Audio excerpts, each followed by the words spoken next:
Okay, so welcome everyone.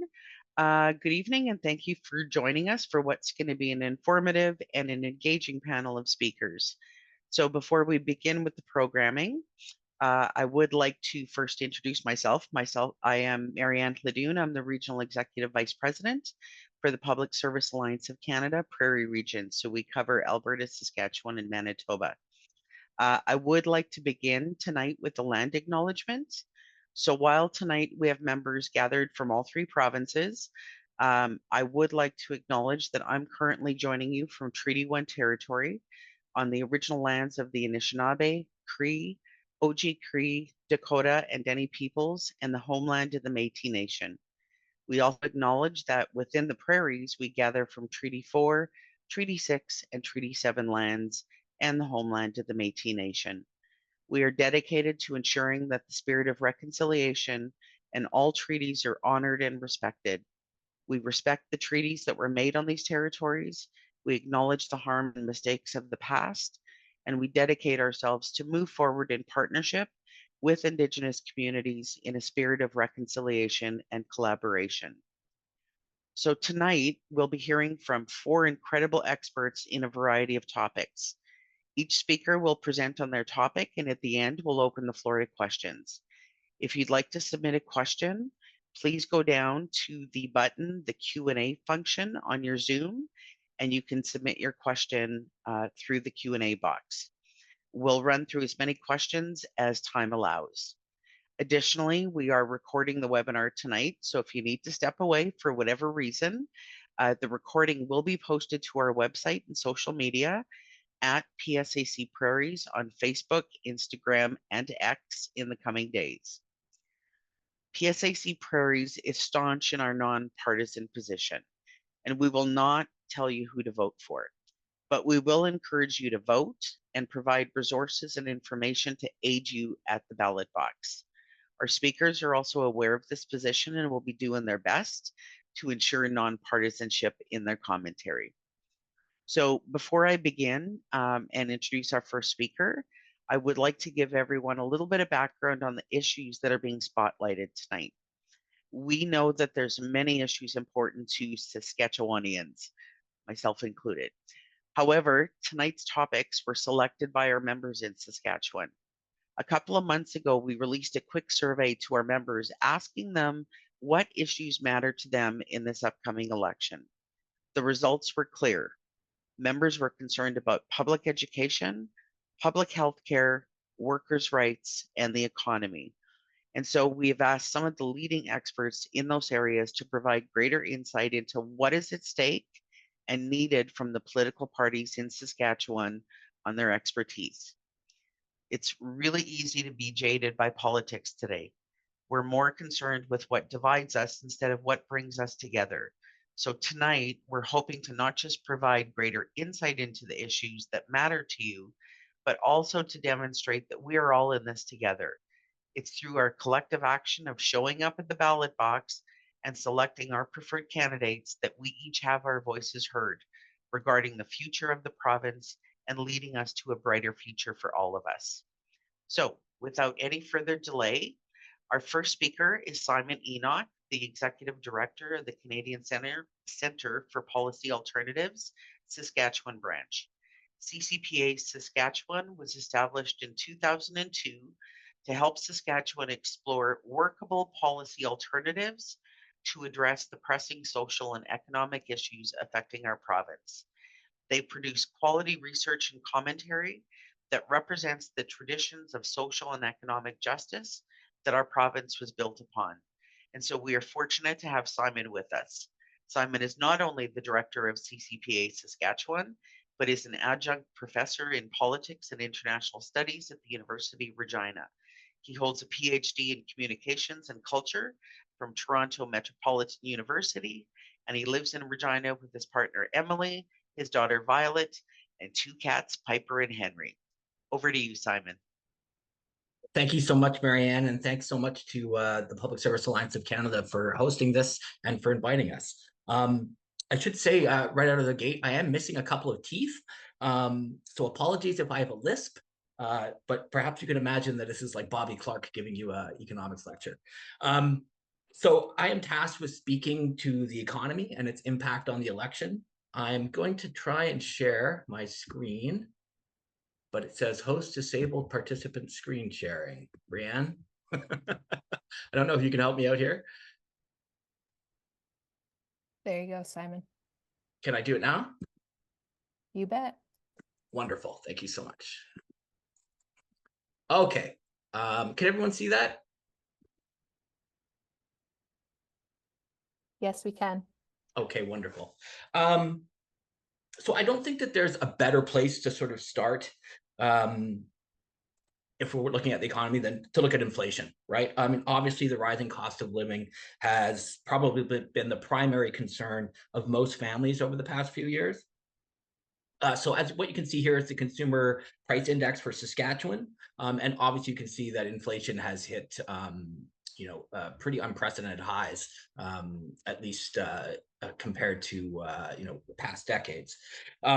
But these kind of price spikes were experienced all around the world, not just in Saskatchewan. And as you can sort of see, inflation really takes off sort of in lockstep with the pandemic, which I think sort of shows, and what I think a lot of economists are coming to realize is that, inflation really was a supply bottleneck problem, underproduction brought on by the constraints of pandemic restrictions. So I think we can dismiss the idea that, inflation was caused by the carbon tax, which you hear sometimes.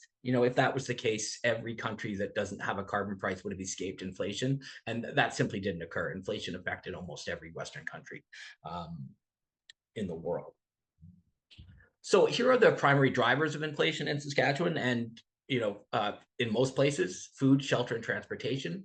And as you can see, we've all experienced it. The price of groceries, the price of restaurant meals, obviously rents, housing, and of course transportation all have spiked. They are starting to come down to normal levels of inflation, but I think it's important to remember that inflation returning to normal levels doesn't mean that prices drop. Those prices are probably going to persist, those high prices. They just won't rise as fast as they did in the past. So that inflationary bite that we've all experienced for the past 2 years is going to be with us, for quite a long time. So I think it's important to note that, the real crux here will be, how do families perceive this? Do they feel like prices are finally stabilizing, or do they still sort of perceive that bite of rising prices over the past few years? And how they perceive that, I think, will have a real effect on how they vote in the voting booth. Do they perceive the government, the current government, as good economic managers, or do they sort of register a protest vote looking for an alternative? And certainly inflation has eaten into people's purchasing power. So even as prices begin to sort of stabilize, wages have not really kept pace. So most working people are going to feel like their paychecks just aren't going as far as they used to. Here is Saskatchewan's median wage, hourly wage adjusted for inflation. As you can see, inflation has eroded that wage to the point that is less than what the median wage was fully 10 years ago in 2013. So $28 in 2013. At the end of 2023, it was purchasing $27.40 in 2023 dollars. So, a substantial sort of wage cut via inflation. Of course, for female workers, it's even worse. Lower median wage to begin with, but also eroded by the inflation to the point that it's less than it was a decade ago in 2013. So, while there are indications that we are moving out of some of the economic challenges brought on by the pandemic, I think the question will really be whether families perceive any improvement, right?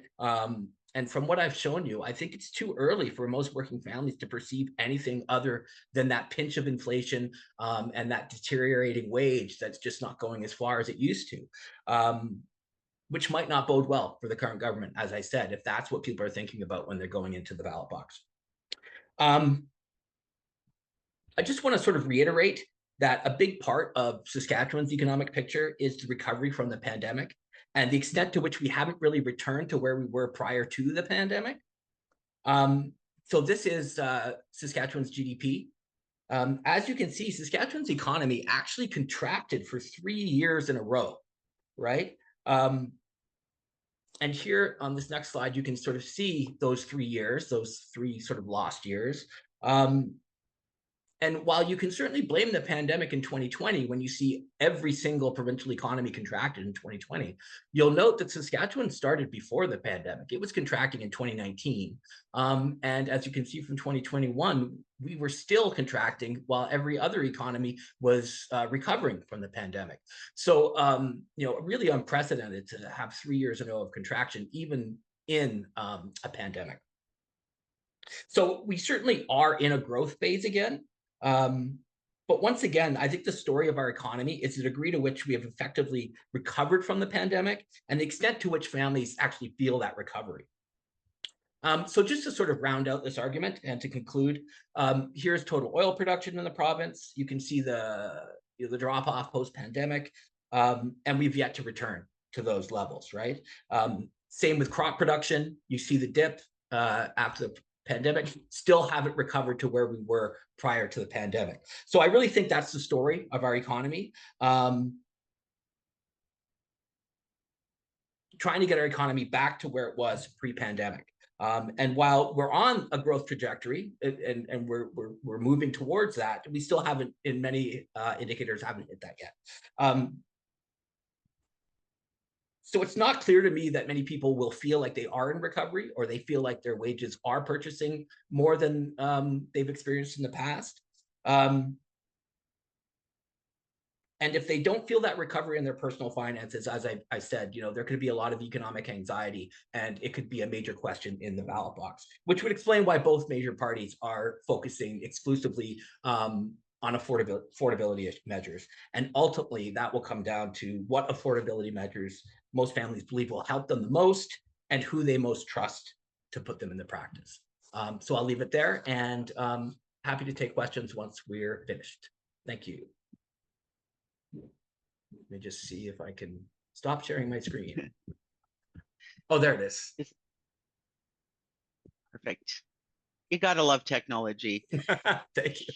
Thanks so much, Simon, for your presentation. And I'll also remind folks that they can support the work of CCPA Saskatchewan through financial donations to policyalternatives.ca/give.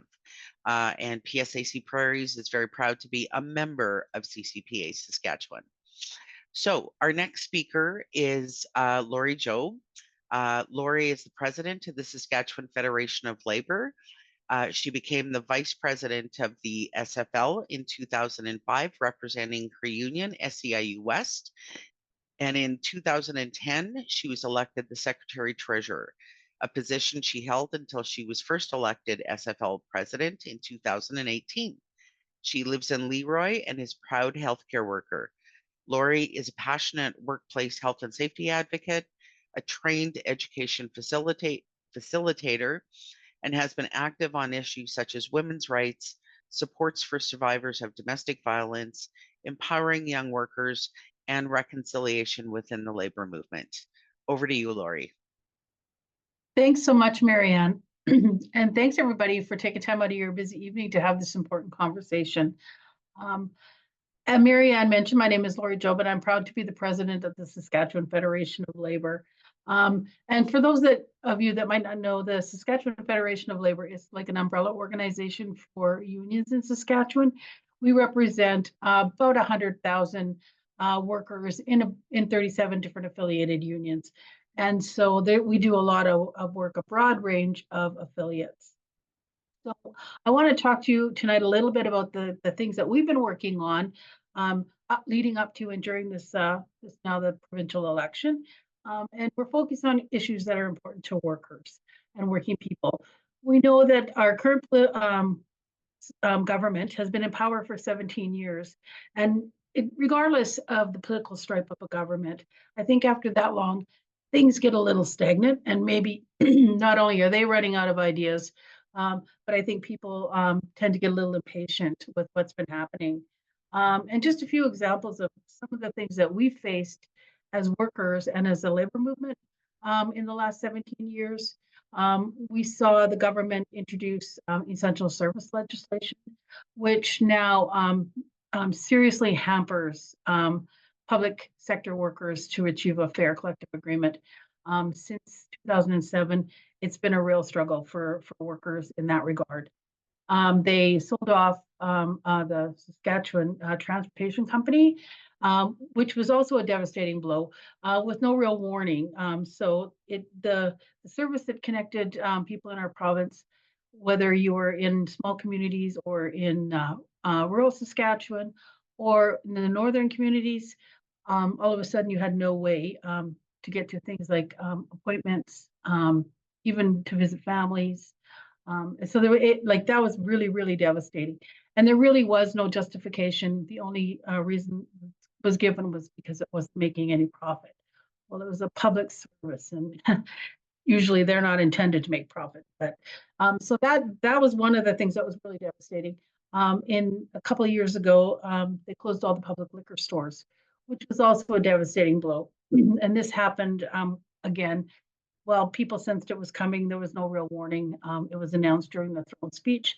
So hundreds of people in communities all across our province lost jobs, good paying unionized jobs, without real warning. And not only was it a blow to those communities and to those families, but also the finances that flowed from those services is suddenly not there for things like, our public services, highways, things like that, healthcare, education. They also amended the Trade Union Act and ended card check certification, making it really, really difficult to unionize or organize unorganized sectors and workers. This has been a real challenge, and this is something that we feel the impact of that all the time. It doesn't matter what sector you work in. The change with this law has tipped the scales in favor of employers, and so it's not good for workers. Simon mentioned we have the lowest minimum wage in the country. We like to say it's the worst minimum wage in the country, and even though on October 1st it went up by $1, it still hasn't made the impact that we need to see. Workers are still struggling. They're still working 2 or 3 jobs just to make ends meet.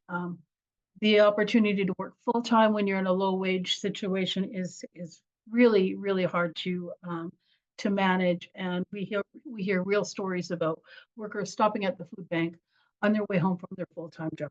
So this is something that continues to be a priority for us at the Federation of Labor. And we often hear that there's a worker shortage. Well, I challenge that and I say that we don't have a worker shortage. We have a wage shortage.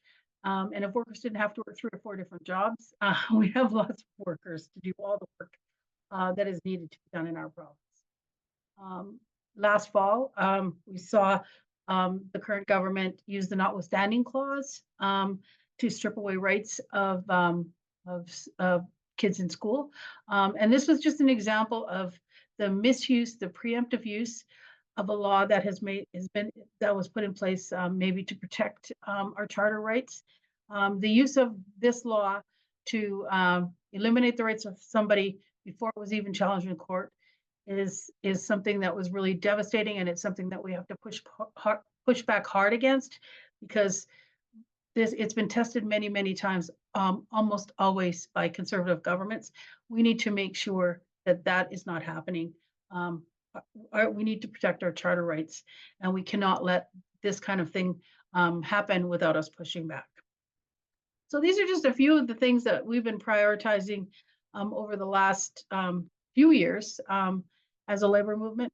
But what we really want to see, and what we've been really talking about during this election cycle, is we need to see some rebalanced labor legislation. We need to see card check certification reinstated. We need to see this so that people can join unions and have the freedom of choice to join a union without the employer holding all the cards. We need to fix essential service legislation. Every public sector worker in Saskatchewan is up against this, and we need to make sure that this is changed. We need to see anti-scab legislation. We have seen lockouts in our province that are devastating to workers. There's one that's happening right now with the UFCW members in Moose Jaw and Saskatchewan at the Heritage Inn. And if there was anti-scab legislation in place, these employers would not be able to do what they're doing. And they're trying to break the union. And I'm so proud of these workers for standing so strong and holding back. But it's been going on for over a year, and I don't know how much fight they have left in them. So we need to make sure that these things change for workers that are put in those vulnerable situations. And we need to protect our public services. Public service jobs are good paying jobs. They're good jobs in every community in our province, whether you live in urban or rural. And the smallest towns in our province, I come from a small town of under 500 people. And I know that there's many public sector jobs there, whether you work in the schools, whether you work in healthcare, whether you work for highways, whether you work for Saskatchewan, and the mines that are around there. We need to make sure that we're protecting public service jobs. And the fear of privatization is real. We see what's happening in education. We see what's happening in healthcare. We see what's happening in like our insurances. We know that Saskatchewan is facing privatization. There's campaigns that are going on now. Unifor is doing a campaign, and it's called privatization by stealth, because it's happening without us knowing about it, without the public being aware. So we need to make sure that we're shining light on this and we're stopping it, because we need to keep those public services. They're critical to the economy and to how our province works. Saskatchewan stands for. We need to make sure that jobs are protected. We want to see local jobs. If there's work that's being done, we want to make sure that there's Saskatchewan companies doing the work, but we also want to make sure that the Saskatchewan workers are first in line for those jobs. Outsourcing our work is been going on for a very long time, and we need to make sure that we're protecting that. And lastly, I think we need to make sure that the economy is worker focused. We need to have a fair wage. We need to make sure that people are getting a living wage and not always being on the bottom of the scale when it comes to minimum wage. We need to continue to protect our communities. We need to make sure our communities are safe. We need to make sure that it's affordable. We need to know that housing is affordable and childcare is available. And all these things are critically important to working people and their families. So those are just a couple of a few things that we've been working on. And we will continue to push forward. But what we're doing right now in terms of our political action for the campaign is we launched our campaign is called Speak Up Saskatchewan. We started in 2023 with this, just to sort of get out there with our issues and making sure that people were connecting and talking about what's important to working people. And you can see on our website, if you're interested in any of the platforms, there's lots of different things going on there. But what we wanted to do is that we want workers and their families and regular people to talk about what's happening and to make it okay to start talking about it and to speaking to your neighbors and friends about it. So it's been very successful. Our campaign has reached like so many people, especially the ones that are focused on education and healthcare. We know that Saskatchewan is the home of Medicare, and we need to make sure that Saskatchewan keeps that pride, and we need to make sure that healthcare stays public and education stays public. So that's where we've been at. We've been supporting many labor-friendly candidates in Saskatchewan during the election. Right now, we have 26 people that are pro-labor or union workers. And I know one of them is a member of PSAC in Prince Albert, Nicole Rancourt. So we're very proud to support her as well. But we're supporting many strong labor candidates with the election. And I know I've said a whole lot in a very short amount of time, and I hope I haven't overburdened you, because I could just talk like this for a very long time. But yeah, it's important. Every single one of these issues is critically important to all of us, so we need to work together. So thank you. Yeah. Great. Thank you, Lori. It's really important for us to stay engaged with the broader House of Labor. And so for our members or any other union members, I really encourage folks to get active in their district labor councils and, of course, the provincial federations of labor. So I spent 10 years on the executive with Lori, so absolutely committed to that. So Our next speaker will be talking about the importance of public health care. And we're lucky to have with us tonight, Krystal Lewis is the Provincial Director with the Saskatchewan Health Coalition. She's been involved with the coalition for a year now and glad to be part of a strong legacy of people across Canada defending public health care. Previous to her current role, Krystal also ran a social justice student resource center at the University of Regina, where she had the opportunity to support students and community organizing on a number of important issues. She's based in Treaty 4 in Regina and currently involved in efforts to elect progressive and labor-friendly municipal and school board candidates. Welcome, Krystal. Thanks, Marianne. And yeah, thanks again to PSAC Prairies for hosting this webinar. It's been great to be able to reach out to and hear from lots of different union members in the last while. I just yesterday was speaking with some SGEU healthcare workers. They had a meeting and invited me to join them and talk about a lot of similar issues leading up to the election. So yeah, and to start with, I'll just give a brief primer on who the Sask Health Coalition is. There are health coalitions all across Canada in all different provinces. In Alberta, it's called Friends of Medicare, and then Manitoba is the Manitoba Health Coalition. But for Saskatchewan, we've been around since the early 80s as a virtually all volunteer-run organization, but always paying attention to efforts to privatize healthcare and warning people against it and fighting against that while also defending public healthcare. And there's a lot of folks with much more veteran histories than me that have really done a lot of great work. So that's, like I said, I'm very proud to be part of that work. So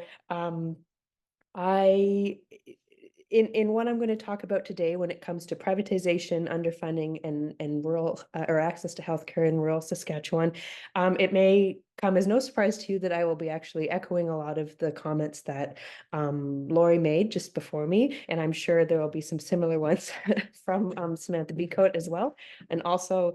The instant I started talking, my cat started running around the house, so hopefully you're not hearing them.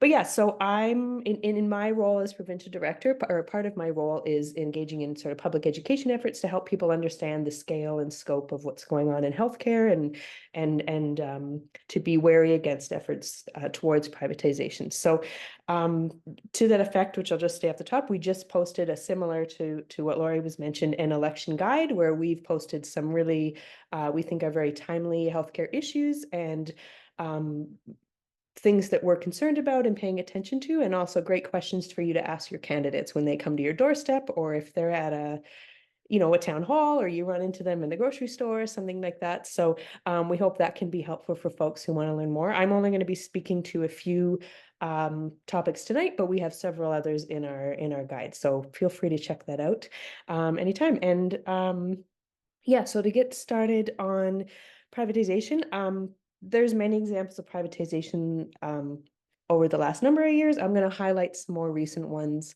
that we've been keeping an eye on in particular, but just to show a few different examples of how they can sort of creep in, some more overtly and some are a little more subtle.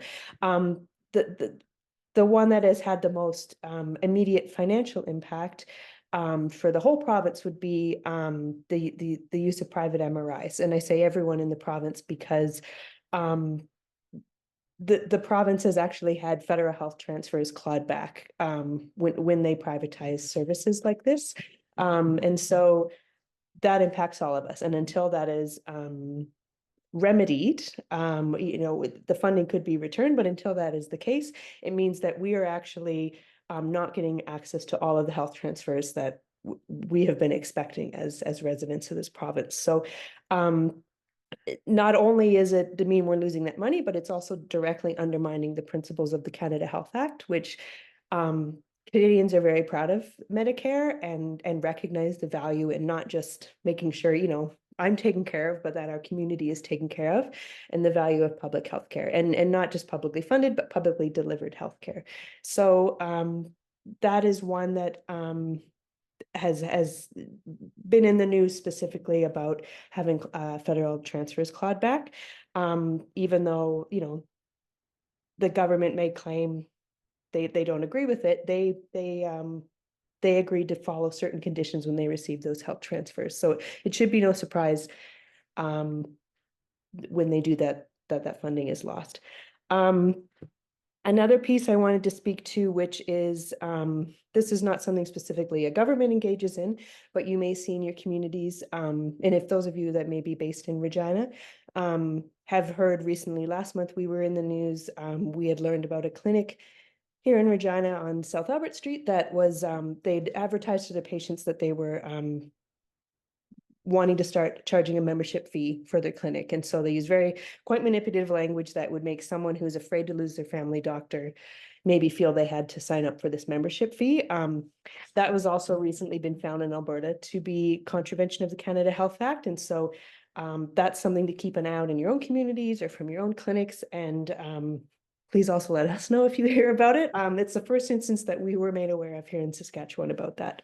A third one, which is just starting to sort of appear a little bit, is our government's current focus on, and not only in Saskatchewan, but in other provinces, on the recovery model for for people recovering from substance abuse and addictions. While recovery services and supports are absolutely needed, they cannot happen in a vacuum outside of harm reduction services as well. But what we're seeing is as an increase in this rhetoric about and conferences and events about the recovery model, we're seeing a lot of sponsorship and donations from for-profit recovery centers, which is just sort of represents a huge new field of a cash grab for those for-profit centers. So that is something that is also slowly making its way in. They're looking for contracts so they can run those services and make a huge profit off people that are suffering a lot right now. So those are just sort of three main privatization points I wanted to speak to. Underfunding in healthcare, I think, is happening all across Canada. It's not specific to here, but there's specific context to here.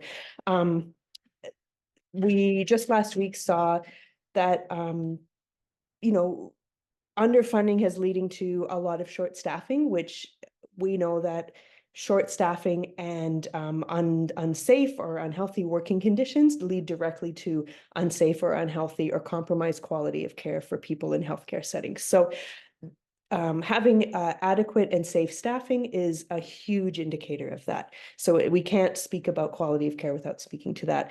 There's massive shortages in staffing in rural areas leading to bypass, sending people to other centers or to Regina or Saskatoon. Just last week, the Saskatchewan Union of Nurses had a rally about safe staffing levels, and recently Royal University Hospital in Saskatoon had been operating at 350% capacity, which is pretty egregious. And on top of that, there are also we're hearing reports of severe shortages in supplies in all kinds of hospitals and other sort of healthcare settings. So that's impacting quality of care, health and safety for patients, but also staff alike. And it's also directly undermines recruitment and retention efforts.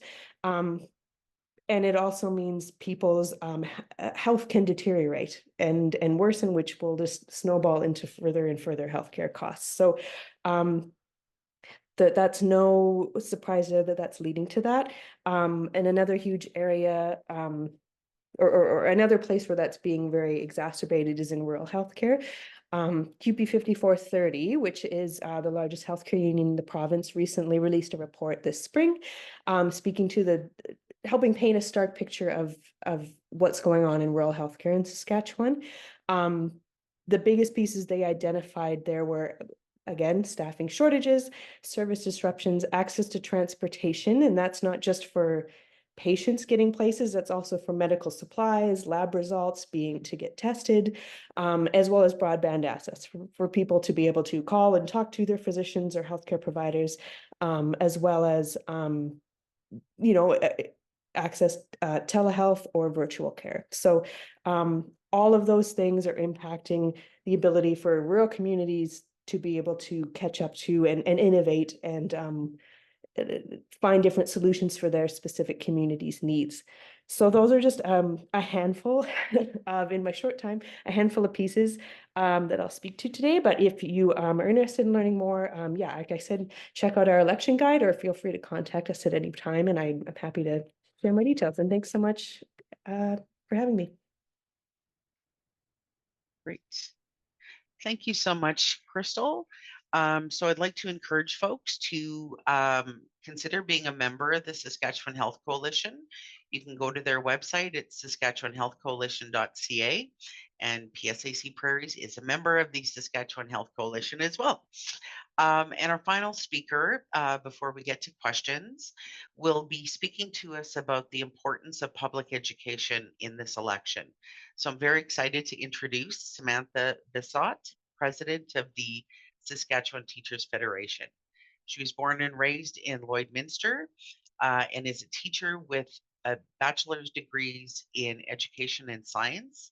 She was first elected to the Saskatchewan Teachers Federation Executive at their annual meeting in 2015, was elected to the role of vice president in 2019, and was elected as the president in 2022, and acclaimed again in the spring of 2023 for a 2-year term.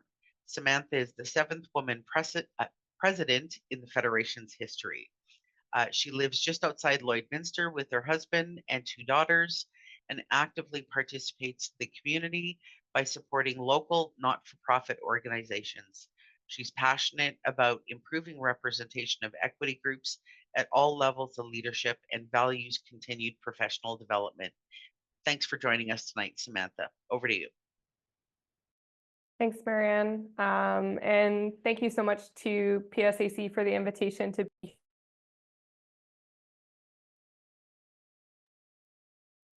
Sorry, I think I was just muted. So thanks so much for PSAC for the invitation to be here tonight to discuss the challenges in public education. As well, I'd like to take the opportunity to thank PSAC members for the support that they showed teachers over the last year.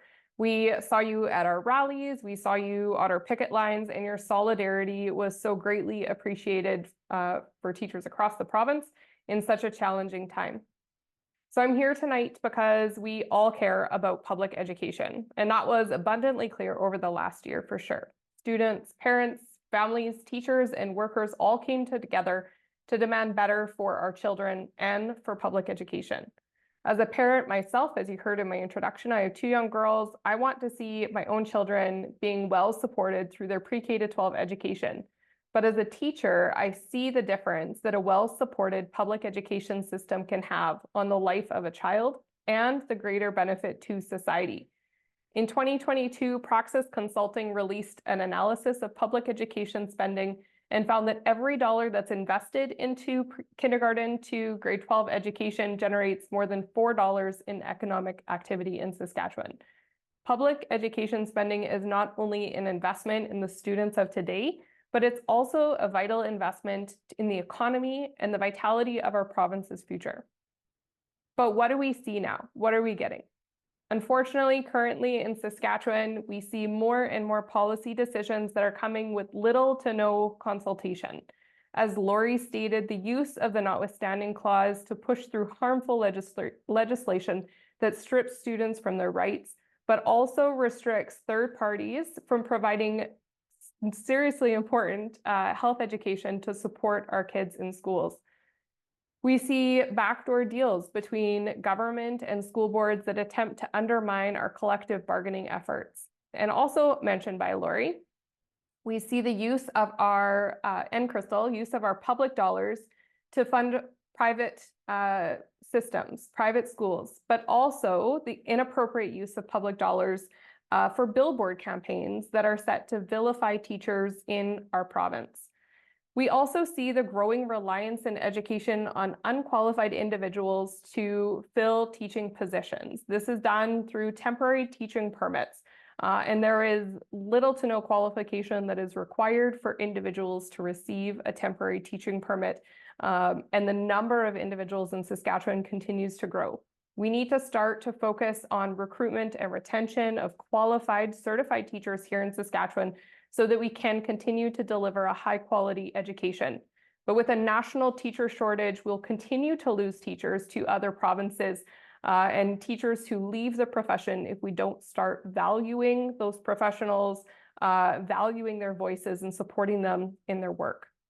When it comes to funding in education, we used to be first in the country in 2015, and now we're nearing the bottom for per student funding. There have been a few key decisions that have impacted that. First of all, the removal of local school divisions to set their own mill rates. There was $50 million that was cut from education in 2017. And that goes along with chronic underfunding, where we see budgetary increases that don't keep pace with inflation or our growing enrollment within schools. According to Statistics Canada, when adjusted for inflation, Saskatchewan's per student funding in 2015-16 was $16,000 or $16,235. And yet, when we look at our estimates based on budget day funding for 24-25 school year, per student funding in Saskatchewan is down to just $11,474. This results in a reduction of staffing. Saskatchewan's publicly funded schools experienced a growth of 15,785 students from that 2016-17 school year up to the 2023-24 school year, representing an 8% increase in our student population. Over the same period, though, classroom teachers only increased by 10 or 0.1%. We see a decline of school counselors of 7.7%. We see a decline of the number of specialists who are also certified as teachers, and that's gone down by 15.5%. We see more people coming to our province with English as an additional language, and yet we see a reduction of nearly 36% of English as additional language teachers. We have seen the total number of students who require intensive supports in our schools increase significantly by nearly 40%. And yet the number of psychologists in our schools or available to our schools has declined by nearly 14%. So again, we see more students in our class, we see more needs for our students, and yet we see fewer and fewer supports. This results in really complex classes, and that's something that we've been talking about over the course of the last year, is the need to address classroom complexity in our schools. Along with that growing complexity is an increase in violence and aggression or harassment in our classrooms. The University of Ottawa has recently done a study of education workers that showed that there is nearly 3/4 of people in schools who responded had experienced at least one attempt of physical force from a student, and yet 85% witnessed at least one student-initiated act or attempt or threat against a coworker. Again, with harassment, we see the same numbers that go along with that. But looking forward, we can see a better future for education if we have the political will to start working together to meet the needs of our students, to support teachers and school staff, and make public education a priority. As Marianne said with PSAC, STF is also a nonpartisan organization, so we're not endorsing candidates or parties, but we support good public policy that prioritizes public education and provides proper funding. We want politicians and policymakers to take the crisis in public education seriously. We want all parties and candidates to know what the most pressing issues are in our schools. And we're asking voters to get informed and consider the needs of our youth when making decisions at the ballot box. So the 3 key asks that we have at the Federation as part of our education campaign is to restore and maintain per student funding, address class size and complexity, and address the growing concerns of violence in the classroom. We've got a number of resources that are available for members of the public to access. We have our platform document that's called Check All the Boxes on our website. We have our ballot box ad that can be shared on social media. We held our own education election forum with candidates from 6 of the 7 provincial parties, and you can see that on the STF's YouTube page. And we also have a pledge that candidates can take, and that pledge just states, do you pledge to advocate for public education in Saskatchewan and ensure our students and teachers get the support they need to succeed in the classroom? So I encourage you, when people or candidates come to your door, whether they are candidates for the provincial election or school trustees, encourage them to sign the pledge or ask if they've already signed the pledge. As well, we have a network that's been established called Tell Them Tuesday that people can sign up for that will help with our advocacy in public education. So as I said, in addition to the provincial elections, municipal elections will happen on November 13th, and that'll include elections for local school board trustees. In 2020, 60% of trustees in Saskatchewan were acclaimed, which means there was no opportunity for voters to ask questions or determine who would be representing them on their local school board. So I hope that that number has declined this year and that there are more elections for school trustees, but I encourage you to ask questions to those trustee candidates as well. Now, we've heard a number of issues over the course of the evening, and I do want to say that these issues aren't mutually exclusive. Teachers want what's best for Saskatchewan, and that means investing in the people of Saskatchewan, whether it's through healthcare, whether it's through workers' rights, or whether it's through public education. But investing in public education ensures so that we can ensure all children receive a high-quality public education, so that they have the ability to thrive as adults in our province. So thank you for the opportunity to join you here tonight. I look forward to any questions that you may have.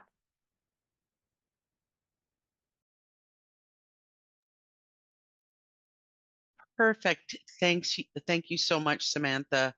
And so we will go to some questions. So I want to thank everyone for joining us in your presentations. A lot of information in a short time.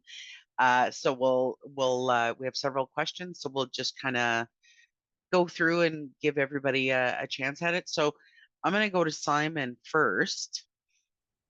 We'll see how long this answer has to be. What possible explanations are there for the Saskatchewan economy lagging behind other provinces?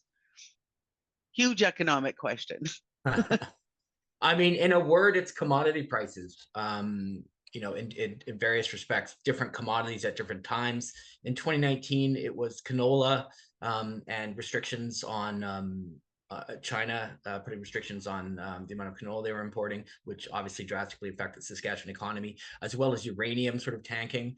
2020, you had the pandemic, and as I sort of showed, every province was sort of underwater at that point. And then in 2021, we of course had huge drought, and you know, really affected the amount of crop production that I sort of showed in that slide. So, you know, as a resource economy, you know, unless we have that sort of diversified ability to take those resources and add value, you know, we are, as we've always been, going to be subject to the vagaries of world commodity prices, and that's exactly what happened in those 3 years. See, you knew that off the top of your head. That's wonderful. Thank you. So we're going to go over to Lori. So there was a couple of questions actually when you were talking about the minimum wage and minimum living wage. So the question is, do you think that the government should implement a minimum wage? And if you do, what do you think minimum wage needs to be at right now? Because buying power has decreased. So where do you think minimum wage needs to be at? And do you think the government should be implementing a minimum living wage? Yeah, I think probably Simon is much more equipped to answer this question than I am. But I really think that a living wage is something that we should be striving for. For so long, we were so far behind everywhere else. It took a couple of years to get us up to $15 an hour, and it's still not. Like, I mean, we see what's happening where people are working more than 2 or 3 jobs just to make ends meet. We also know that a higher minimum wage does help the economy. Every single penny that people earn that are low wage earners goes right back into their communities. They're buying their groceries, they're paying childcare, they're maybe letting their kids play events, you know, whether it's sports, you know, baseball, hockey, Girl Guides, doesn't matter. And so they have money for those kinds of things, and it goes immediately right back into the local economy. They're not saving for trips to go, you know, on their yacht or to buy a fancy car. They're simply paying their bills. So it to me, it just is common sense to lift everybody by raising the minimum wage. But I would really like to hear a little bit more from Simon, because I know he's done extensive work on this. You read my mind. I was going to go to Simon. And Simon, can you maybe just give the definition of what we mean when we say living wage? So a living wage is based on a formula of, what it actually, what a family would require to live in a certain city or region, right? So a living wage might be different in Saskatoon than it is in Regina. Certainly would be different in the far north versus the south of the province. And if you wanted to sort of create a living wage for a province, you could try and sort of put all those together and come up with a wage that we think would give a working family a dignified standard of living. I will give everyone an exclusive. We will be releasing this year's living wage calculation on Tuesday the 15th. So please look for that, and you'll see how $10 a day childcare has affected the living wage in Saskatchewan this year. Great. Thank you so much. So I'm going to throw this one out. This is a really interesting question. Too many of our organizations are still using a top-down approach. How do we build a diverse, inclusive, progressive movement where all people are empowered and engaged? How do we increase participation among folks that are closest to the issue and really entice folks to gather together and get involved to make a difference in their community? So not specific on the issues, but just, how do we build a movement to move our priorities forward? Does anybody want to grab that one first? Don't make me pick. Lori? Well, because this is a question that, I think we talk about and we think about often in the labor movement. And I think that you kind of said it is you have to give them opportunities to be in places where other people are. And you have to give everybody the same rights, and the platform has to be as accessible for each person in the room.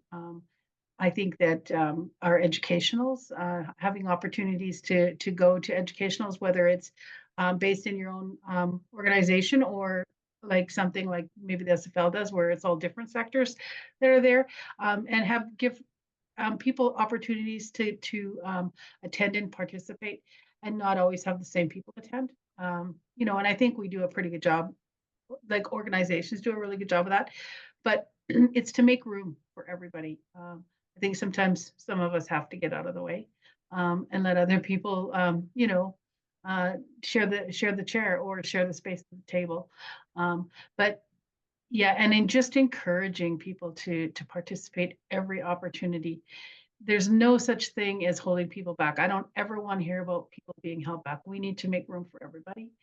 And I hope that we do that. But sometimes it doesn't seem like it when you're the person that's looking in from the outside. So just please, one, what is that saying about 10 seconds of courage can give you all the, amazing courage, can give you all the opportunities that you need. You just have to speak up. And then often others will make room for you. So yeah, I don't know if that answers anybody's question, but Yeah, perfect. Anyone else want to respond to that question? Krystal? Well, what Lori said, and also to add on to that, I think if people can see ways to engage, or they can see real examples that they can imagine actually happening in their communities, or in their schools, or in their healthcare settings, or in their workplaces, or wherever, or just at the coffee shop down the street, if they can imagine ways to engage with people, have good tools and language to use, whether that's, not just saying we need people to organize a giant protest, but it could be, hey, we need someone to post to social media regularly. Well, many of us do that. We know how to type and put in a post. And so if people can imagine this is a way I could be involved that can relate to different ways, then they could say, oh yeah, I can totally contribute that. Or I have a lot to say on this and I didn't realize that's something needed. So just giving people prompts and examples. And I also think, which is, something I am not, I'm included in this, but is that, and not to sound like that, social media makes things more difficult, but I think, even before we had social media, there's a lot of, there can be a lot of struggles with just being comfortable in an uncomfortable situation and engaging in like generative conflict. Like we're not all going to agree on some things, but if we're all approaching things with compassion and curiosity, we can, you know, come together to come up with solutions. So I think the more we can practice having those conversations and use those tools in sort of de-escalating and just seeing each other as all wanting to do things in the best interest of everyone, I think that can help use those muscles and make them stronger and help bridge some of those gaps. Thank you. Samantha? Yeah, I would again echo Lori and Krystal's comments, but maybe add in addition to that, I think for people to give you their time, which is I think the biggest resource that we have as individuals, they have to see a value for themselves as well. So what are they getting out of this participation? They need to understand what the purpose is. And some of that comes down to maybe not understanding that they're really being listened to, or maybe they don't feel like they're really being listened to within that participation. So it needs to be a genuine engagement, a genuine consultation, or a genuine conversation around what the real issues are. And they need to see that you're listening within that process. I know that that's something that we've seen a huge success in terms of our engagement is that members have kind of come along through the entire collective bargaining process with us, right from consultations at the very beginning that helped us develop our proposals and working through what the round would look like, seeing their voices kind of result in the decisions and the actions that were taken, I think had a huge or was a huge factor in the success that we had. So not only making space and providing opportunities for members to participate, but it needs to be a meaningful participation as well. And they need to see that value come back to them too. Thank you so much. We're going to go to Samantha. So the whole idea of public education was, you know, front and center in the last year. What do you say to voters who say, you know, I don't have kids, I don't have anyone in the education system, so why should I care about this issue? It's not important to me. It's not on my list. How do you react to that one? I've heard that a couple of times over the course of the last year.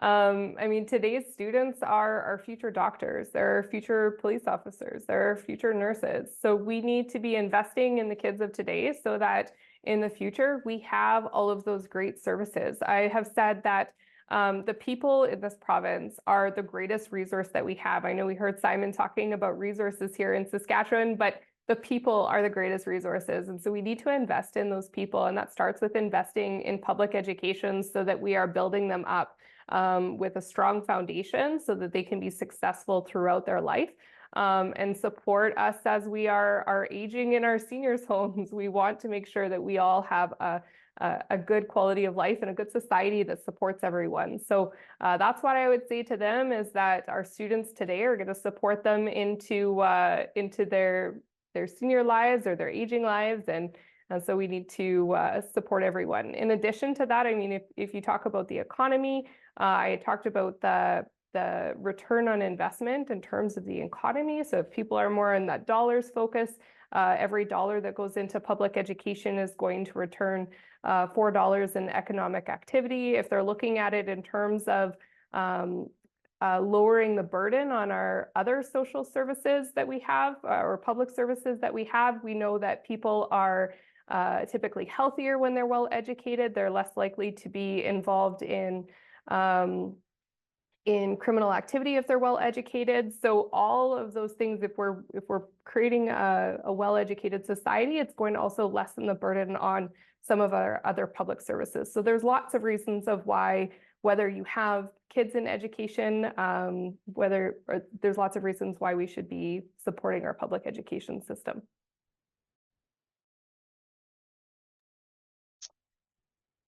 Thank you so much. Thank you so much.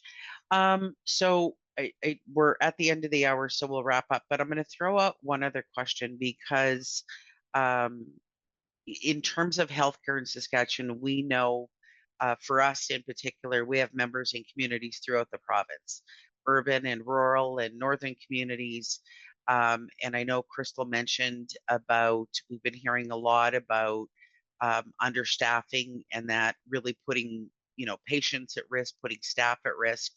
And I know Lori, as a healthcare worker, and being involved with SEIU, I'm wondering from Krystal and Lori if, what your thoughts are on, how critical of a point are we at with the understaffing, and can we come back from the brink of that? Is it just money, or is there more to the issue that needs to be done to really address that, so that everyone in Saskatchewan, regardless of where you are, has access to quality healthcare? Lori, and then I'll go to Krystal. Sure. I think that money is a big key factor, but there's the working conditions are just, I mean, beyond horrible. Working short, and that's been this situation has been going on long before we had a global pandemic and things were really tough. But not replacing shifts, and working with skeleton staff for a very long time. And then when it gets to this point where it's critical, not only is there not bodies available to work, but people are burnt out and, being mandated to work overtime, not being able to spend any time at home with their families, being on call 24/7. I can give you an example. I have been away from the front line in healthcare since I've been the president, which was in 2018. And at the time, I worked in Humboldt as a unit assistant when I was elected. And somehow I hadn't worked a shift for like 2.5 years. And somehow my name was still on lists. Like this spring, I got a call to go to work in Yorkton. I'd never been in a healthcare facility in Yorkton. And so that it doesn't matter where you are in on the list, if you worked, if you're casual, full-time, whatever, if you are a healthcare worker, you were put on the list. And that just speaks to the desperation, I think. I don't know what more to say. When you hear stories like there was no oxygen at Royal University Hospital, there was no syringes for neonatal babies to get their medication. These are real things. This happened when they initiated lean, when they drastically reduced the products that were used and kept on hand for healthcare staff to use.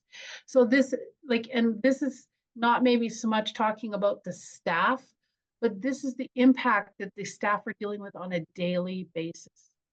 You go to work in the morning and you literally do not sit down until it's time to leave. And sometimes it's 4 hours after your shift.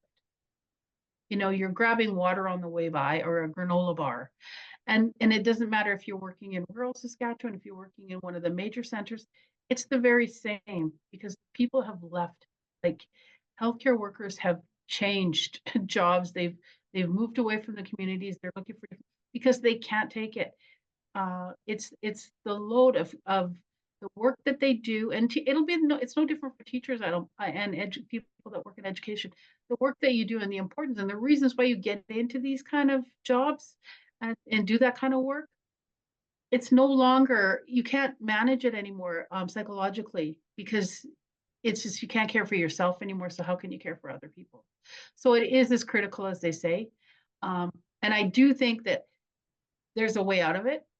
And one of the things that I've been talking about for a long time is you need to get workers to the table. The only tables where solutions are going to be found is where workers are at the table and being part of the solutions. And so we need somebody that is willing to sit down with healthcare workers and say, okay, what do we need? What do you need so that we can help you? So far, we have a government that's resisting that at every turn, but that's what needs to happen.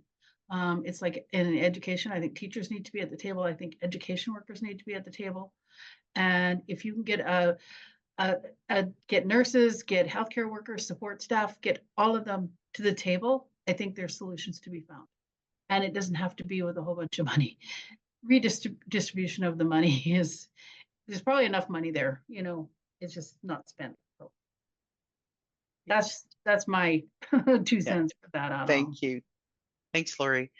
Krystal, did you have anything to add? Not much more, because Lori summed up a lot of that very well. I guess I would only add to that existing issues just within the healthcare system can have knock-on effects and snowball and impact other people. So when there's shortages in support staff, then that's when you have nurses pulled into doing other of that support work, because it has to get done. And that means that's time that they're away from patients, for example. This is some of the stories I was hearing from folks at the SGU meeting yesterday. So a lot of long-term care workers. So and another thing is not just in the healthcare system, but when we are not investing in harm reduction or housing, or like Samantha had said, education, all these other things, a lot of other public services, it also impacts that. So when people don't, when housing is too unaffordable and there's a lot more people struggling to make ends meet, they're not able to buy nutritious food or access, you know, or maybe they become unhoused. That puts you at so much higher risk of a lot of other things. So it's a cumulative effect that can just kind of keep snowballing and worsening. And so until we're investing in a lot of those root causes of these issues, that has been shown to be a lot more efficient use of funding. So like Lori said, it's not solely about funding, but it is obviously a big piece.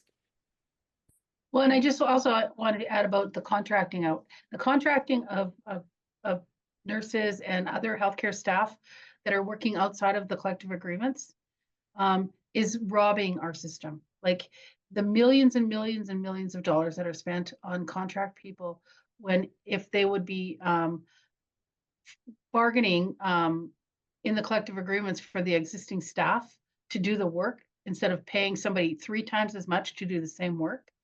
That's happening all over too. That needs to stop. It's just, it doesn't help. I think it was last year, the year before, when the nurses announced that had been 1 million hours of overtime. Just imagine if that money would have been spent providing appropriate staffing levels. Like it just doesn't make sense. We could go on and on and on. It's just money that is not, it's not very well thought out, and it's Band-Aid fix that isn't helping, and it's killing our system. Thank you, Lori. And thank you to all of our panelists who took time this evening. We know that, you know, there's a lot going on, and we appreciate you taking some time to be with us today. I know there was a question about, you know, why were these the issues that we picked? So just to reiterate, on behalf of PSAC Prairies, we did survey our members, and these were the top issues that we got back from our members that they said that is important to them in this provincial election. And so we wanted to make sure that our members had an opportunity, and anyone else in Saskatchewan had an opportunity to hear the information. So thank you very much. So to everyone from Saskatchewan, please remember to vote between October 22nd and 28th. There's no voting on the 27th on the Sunday, no voting on the 27th, but you can vote between the 22nd and the 28th. You can go to the Election Saskatchewan website at elections.sk.ca for any information around elections. And you can also go to the PSAC Prairies website at prairies.psac.com. Click the banner for additional election-related materials, and you'll see some materials and some links on there. And of course, please follow us on social media and Facebook, Instagram, and X at PSAC Prairies. So thanks again to all of our panelists. Thanks to everyone who attended tonight. Have a great evening.